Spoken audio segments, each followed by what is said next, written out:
I noticed this like ongoing theme in the Bible where anytime that love is mentioned, knowing that God is love, of course, knowing that anytime that love has been mentioned, there's just this consistency of just emphasizing how important it is to love and almost emphasizing that there's nothing in the world better than it. There's nothing greater than it. There's no commandment greater than it.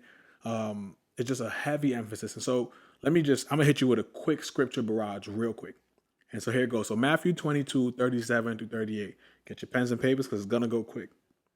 It says, "You must love the Lord your God with all your heart, all your souls, and all your mind."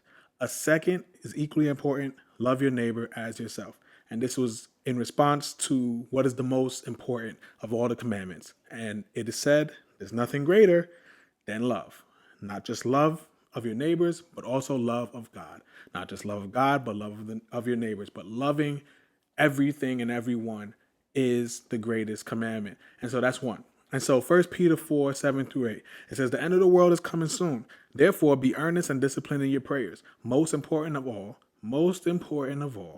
continue to show deep love for each other, for love covers a multitude of sins." It's the most important of all. There's nothing greater than it. Next, 1 Corinthians 16:13 through 14. I hope y'all loving this scripture roulette because we could do this every day. 1 Corinthians 16:13 through 4. "Be on guard, stand firm in your faith, be courageous, be strong, and do everything with love." Not just some things, not just a couple things, but everything you do it with love because that's how important it is because there's nothing greater than it. Romans 13:8. "Owe nothing to anyone except for your obligation to love one another." So it says, owe nothing. I'm about to get churchy. Owe nothing to anyone in here. Like literally nothing. There's nothing else. There's not another thing. Not owe love and owe grace and owe peace and owe mercy.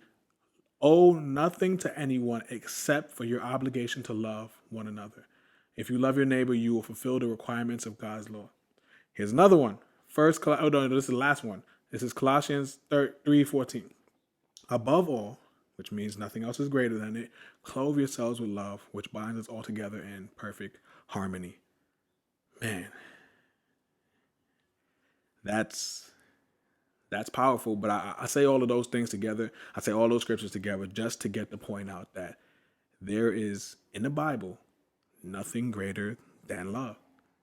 Amongst the many things that there is in the Bible, love seems to reign supreme. Love seems to be the thing that is singled out, that is cared about so much to a point where there's nothing greater. There's nothing greater than love.